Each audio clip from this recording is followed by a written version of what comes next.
Hello friends, welcome back our YouTube channel.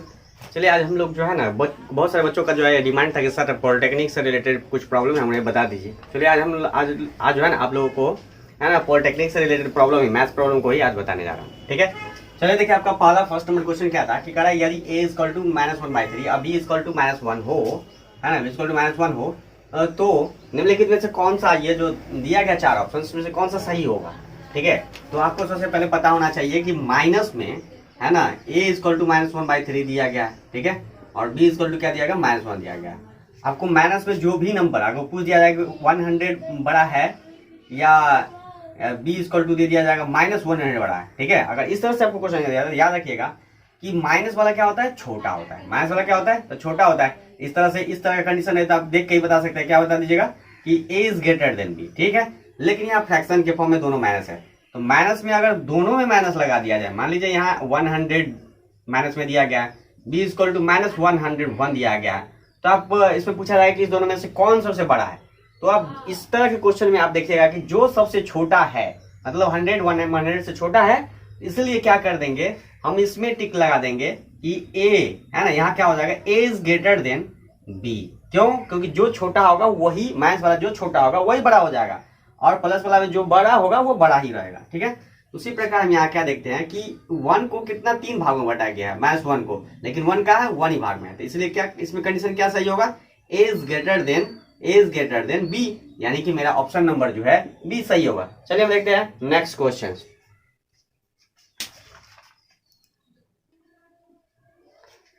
चलिए देखिए question में आपको क्या कह रहा है कि यदि x into y greater than equal to 0 हो तो निम्नलिखित में से कौन सा कथन सही होगा। तो आपको देखिए यहाँ x इंटू वाई कोई नंबर है, मान लीजिए x और y क्या है, कोई नंबर है। ठीक है, x के आगे अगर मान लीजिए यहाँ -1 होता है और y के आगे भी -1 होता है, तो हम क्या लिखते हैं यहाँ, इसको हम इसमें क्या लिख सकते हैं, x इक्वल टू वाई लिख सकते हैं इस तरह की कंडीशन में। ठीक है, यहाँ हम इस दोनों को मल्टीप्लाई करते हैं x इंटू वाई, है ना, लेकिन ये क्या हो जाएगा, इस तरह की कंडीशन में हो जाएगा 0, है ना, x is less than 0 and y is less than 0, इस कंडीशन में ये हो जाएगा। ठीक है, ये कंडीशन में ये हो जाएगा। अब देखते हैं x इंटू वाई, तो x का वैल्यू कितना है, -1, और y का वैल्यू कितना है, -1, दोनों को मल्टीप्लाई करेंगे क्या होगा, माइनस माइनस प्लस में 1, तो यहाँ प्लस में आ रहा है, यहाँ माइनस में है, तो ये क्या हो जाएगा, ये x का वैल्यू x इंटू वाई का वैल्यू क्या हो जाएगा, greater than 0, x into y का वैल्यू क्या हो जाएगा, ग्रेटर देन 0। किस कंडीशन में, जब हम इसको है ना -1, जब दोनों को वैल्यू क्या कर दिए, -1 माइनस लिए, तब ये कंडीशन जो है फॉलो किया, मतलब ये तभी मेरा ये कंडीशन सही हो जाएगा। इसका मतलब ऑप्शन नंबर क्या हो जाएगा, ए सही होगा। क्यों? क्योंकि देखिए x का वैल्यू 0 से लेस देन है, -1 लिए है, y का वैल्यू 0 से लेस देन है, 1 -1 लिए है, इसलिए ये ऑप्शन नंबर ए सही हो जाएगा। चलिए हम देखते हैं नेक्स्ट क्वेश्चन।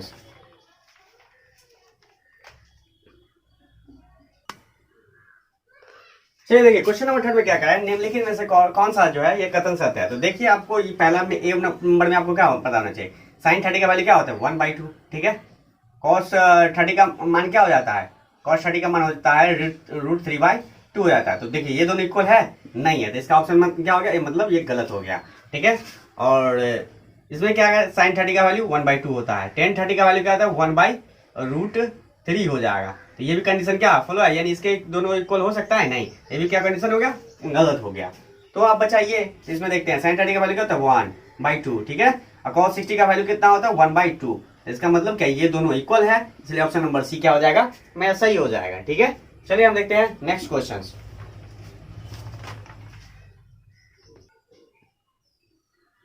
चलिए देखिए क्वेश्चन नंबर 4 में क्या करा है कि निम्नलिखित में से कौन सा कथन सही है। ये भी आपको फर्स्ट नंबर जैसा है ना, फर्स्ट नंबर जैसे क्वेश्चन ही है। देखिए इसमें आपको करना क्या है, निम्नलिखित से करे कौन सा सत्य है।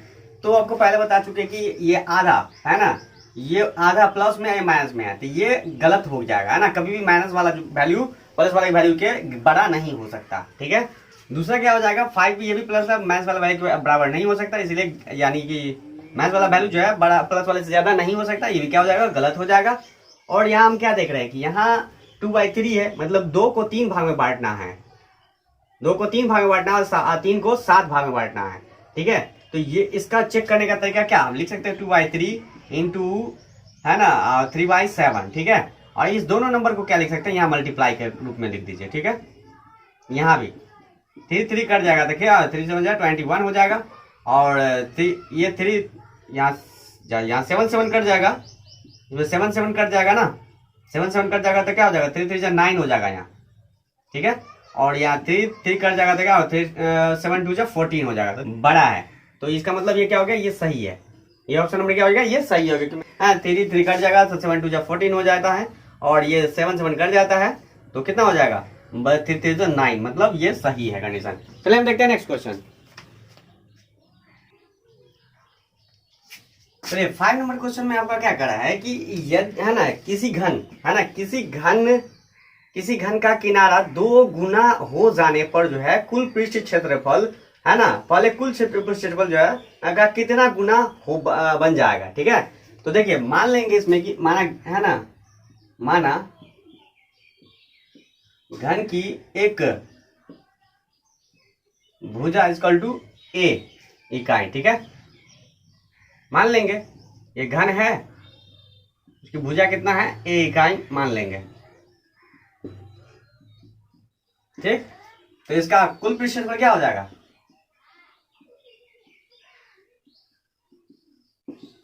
6l² हो जाता है, मतलब 6a² हो जाएगा, ठीक है। जब कह रहे हैं कि इसकी भुजा को, मतलब, हाँ ना, उस घन की भुजा को उसको 2 टाइम्स कर दिया था, मतलब 2 गुना कर दिया था, क्षेत्रफल क्या हो जाएगा, मतलब कुल पृष्ठ क्षेत्रफल, नया क्षेत्रफल,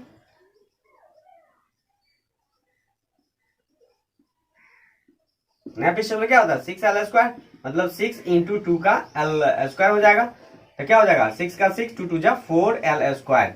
तो यहाँ क्या देख रहे हैं, 4 कॉमन कर दीजिए तो 6l² आ जाता है।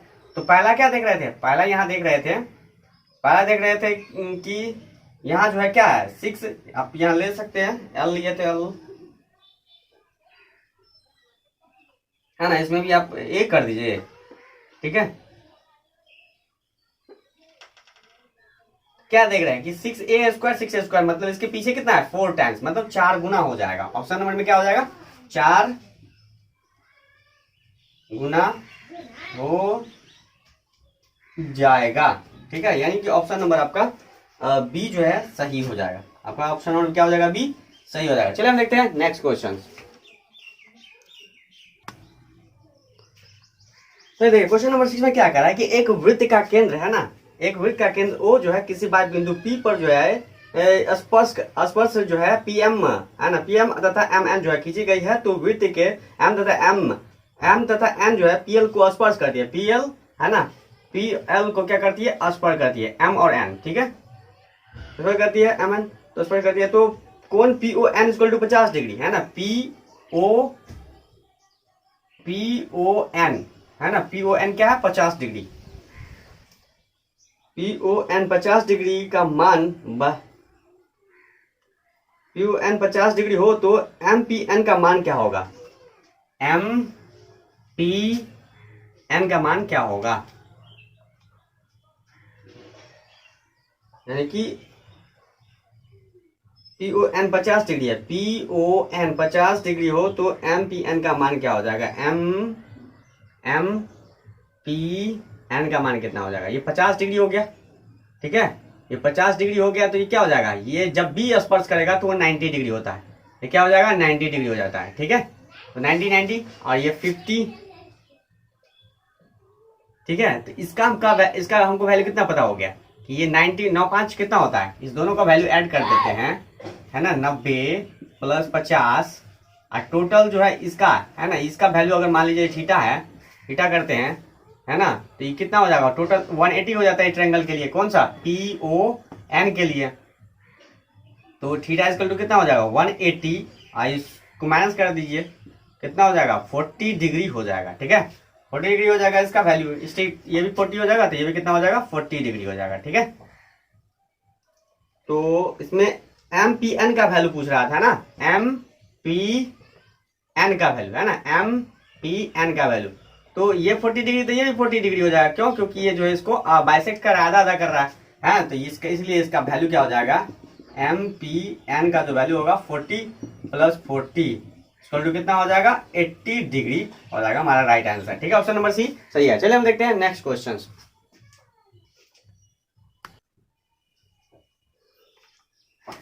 चलिए देखिए क्वेश्चन नंबर 7 में क्या कर रहा है कि एबीसी क्या है, समचतुर्भुज है ना। एबीसी क्या है, समचतुर्भुज है और जिसमें एक विकर्ण क्या करता है, एक दूसरे को प्रतिच्छेद करता है ओ बिंदु पर। ठीक है, जो कि उसमें ए ओ बी का मान 30 डिग्री दे दिया गया है ना। इसका मान ओ ए बी का मान, हाँ ओ ए बी का मान 30 डिग्री दे दिया गया है। तो यहाँ क्या पूछ रहा था, बी ओ ए का मान पूछ रहा है, बी ओ ए का है ना, बी ओ ए का वैल्यू पूछ रहा है। ठीक है, तो आपको पता है इसका 30 डिग्री का मान दे दिया, किसका, ए ओ ए बी का, ओ ए बी का है ना, इसका 30 डिग्री दे दिया है। तो आपको पता है कि समचतुर्भुज में ये 30 दे दिया गया तो क्या होगा 60 होगा, है ना। क्यों, क्योंकि जब भी है ना समचतुर्भुज होगा तो वो क्या होगा, एक दूसरे को 90 डिग्री पर काटेगा यहाँ पे। ठीक है ना, विकर्ण क्या करेगा, एक दूसरे को 90 डिग्री पर काटेगा, इसलिए ऑप्शन नंबर क्या हो जाएगा हमारा, ऑप्शन डायरेक्टली ये सही हो गया। ठीक है, ऑप्शन नंबर डी सही होगा। चलिए हम देखते हैं नेक्स्ट क्वेश्चन।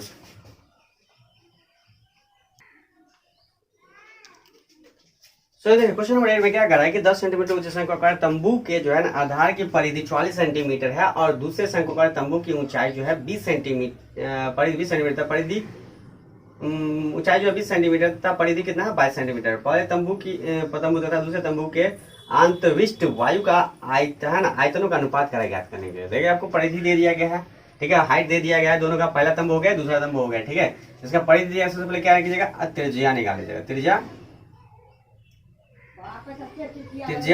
यानी कि 2 पाई आर इक्वल टू 22 हो गया। ठीक है, R1 हो गया, तो काट देंगे 11 हो जाएगा। ठीक है, तो R1 इक्वल टू क्या हो जाएगा 11/5 हो जाएगा। ठीक, और ये R2 pi R2 equal to कितना हो जाएगा 44। ठीक है, काट देंगे इसको, 22 दूनी 44 यानी R2 इसका वैल्यू क्या हो जाएगा 22/5 लिख देंगे। ठीक है, ये हो गया, चाहे इसको हम लिख सकते हैं 11 22 7, 11 दूना 22 है ना, 7/2 भी लिख सकते हैं इसको भी चाहे तो काट सकते हैं, है ना। 22 × 7 कट जाएगा, ये 7 सेंटीमीटर हो जाएगा, सेंटीमीटर। ठीक है, तो इसका आयतनों का अनुपात पूछ रहा है, अनुपात तो जब भी बोला जाए तो आयतन निकाल जाएगा, है ना। 1/3 पाई आर स्क्वायर है ना, h इसका भी 1/3 पाई आर स्क्वायर h। ठीक है, ये हो जाएगा, आपको इसमें भी लिख दीजिएगा, चाहे तो इसको भी क्या हो जाएगा, ये h1 ये h2 लिख दीजिएगा, ये क्या हो जाएगा पाई, ये भी सब कट जाएगा, बचेगा क्या R2 का स्क्वायर H2 बाई R1 का स्क्वायर H1। ठीक है, इसमें क्या हो जाएगा R2 का वैल्यू कितना है, देखिए R2 का वैल्यू 7 है, यहाँ क्या लिखेंगे 7 × 7।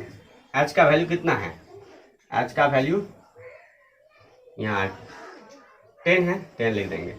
फिर नीचे और दूसरा का वैल्यू ये 7/2 है, 7/2 हो जाएगा R स्क्वायर, H कितना है 20। ठीक है, तो हम क्या देख रहे हैं कि ये 0 कैंसिल हो जाएगा, ये 7 कैंसिल हो गया, ये भी 7 कैंसिल हो गया। अब बचा क्या, याद देखिए ये 2 भी कट गया, ये क्या बचा, ये 2 बचा, मतलब 1/2 बचा। इसको लिख क्या सकते हैं 2:1 इक्वल टू 2:1 हो जाएगा इसका राइट आंसर, यानी ऑप्शन नंबर जो है बी क्या हो जाएगा मेरा सही हो जाएगा। चलिए हम देखते हैं नेक्स्ट क्वेश्चन।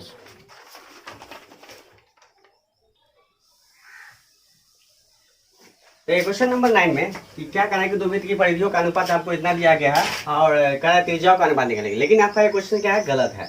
ये आपका इतना नहीं होना चाहिए, इसमें दिया क्या होना चाहिए, दो वृत्त की परिधियों का अनुपात 2 अनुपात है ना 2:3 है ना। दो वृत्त की परिधियों का अनुपात कितना होगा 2:3 है, तो इसको क्षेत्रफलों का अनुपात बोला जाएगा निकालने के लिए। ठीक है ना, क्षेत्रफलों का अनुपात बोला जाए निकालने के लिए। ठीक है, तो सही हो जाएगा। तो इसका देखिए पाई पाई टू पाई कैंसिल हो जाएगा, यहाँ क्या बचा R1/R2 हो जाएगा, 2/3 हो जाएगा। तो क्षेत्रफलों का अनुपात क्या होता है, विड्थ का क्षेत्रफल क्या होता है, विड्थ का क्षेत्रफल क्या होता है πr² होता है। ठीक है, तो मतलब हम इसको क्या लिख सकते हैं, A1/A2 इक्वल टू, मतलब विड्थ का एरिया फर्स्ट और एरिया सेकेंड इक्वल टू, है ना, πr1 का स्क्वायर बटा πr2 का स्क्वायर। ये पाई कैंसिल कर देंगे, R1/R2 का स्क्वायर हो जाएगा, R1/R2 का होल स्क्वायर।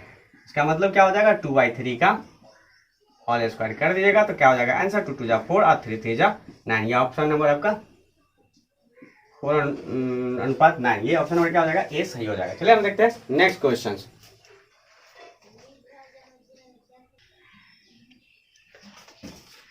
देखिए आपका 10 नंबर क्वेश्चन भी क्या है, सही नहीं है। ठीक है, आपका जो है क्वेश्चन नंबर 11 मतलब अधूरा क्वेश्चन है, पूरा कंप्लीटली नहीं है। तो आपका 11 नंबर क्वेश्चन में क्या करा है कि एक आदमी जो है पूरब की ओर 100 मीटर जाता है और फिर जो उत्तर की ओर 300 मीटर जाता है, तो बताइए कि वो प्रारंभिक स्थान से किस बिंदु पर कितनी दूरी पर है। ठीक है, मान लीजिए इसको क्या कर देंगे, लिख लेंगे, ये हो गया नॉर्थ, ये हो गया साउथ, है ना, ये हो गया ईस्ट, ठीक है, और ये हो गया वेस्ट। ठीक, डायरेक्शन लिख लेंगे सबसे पहले। अब जो कहता है वैसा कर दीजिए। पूरब की ओर 100 मीटर जाता है, तो मान लीजिए इस यहाँ था लड़का और यहाँ से 100 मीटर तक गया। ठीक है, 100 मीटर गया, ठीक है, पूरब की ओर जाता है और फिर वो जाता है और फिर उत्तर की ओर मुड़ जाता है। उत्तर किधर है, इधर है, तो इधर लिख देंगे, है ना, खींच देंगे लाइन, और इसमें क्या कर देंगे 300 मीटर वो जाता है। ठीक है, 300 मीटर तक जाता है। तो बताइए कि वो प्रारंभिक स्थान से कितना, मतलब यहाँ इस पॉइंट से वहां तक की दूरी कितनी हो गई। तो इसको ऐसे निकाल के मिला के निकालिएगा, है ना, यानी ये हो गया ए और ये बी, है ना, ओ से ए के पास गया, ओके, ए से बाद बी के पास गया, इस पॉइंट का निकालते हैं क्या हो गया, देखते हैं, ये 90 डिग्री हो जाता है। तो आपको पता है कि ओ ए इक्वल टू क्या होता है 300 का स्क्वायर प्लस 100 का स्क्वायर। ठीक है, रूट के अंदर में 900 प्लस इतना हो जाएगा,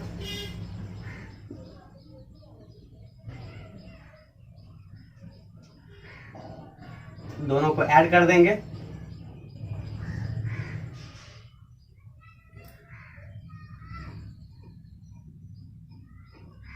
नाइन 400 प्लस 10,000 कितना हो गया, को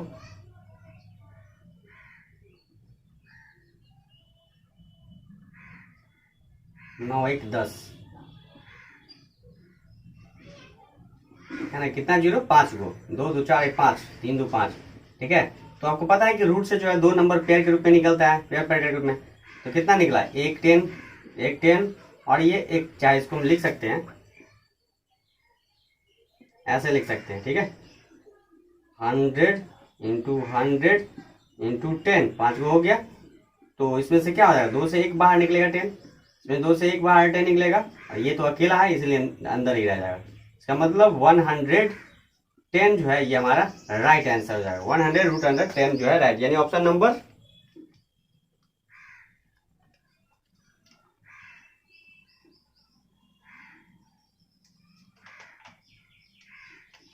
क्या हो जाएगा, डी सही होगा, है ना, ऑप्शन नंबर डी में आपका इतना आंसर है। ठीक है, ठीक है, तो अगले क्वेश्चंस जो है ना अब अगले स्टेप में बताएंगे। ठीक है, थैंक यू। अगर आपको अच्छा से समझ में आ गया होगा ये क्वेश्चन, ठीक है, आपको अगर सारे क्वेश्चन समझ में आ गया है तो क्या कीजिए, लाइक कीजिए, शेयर कीजिए और कमेंट जरूर कीजिएगा। ठीक है, थैंक यू।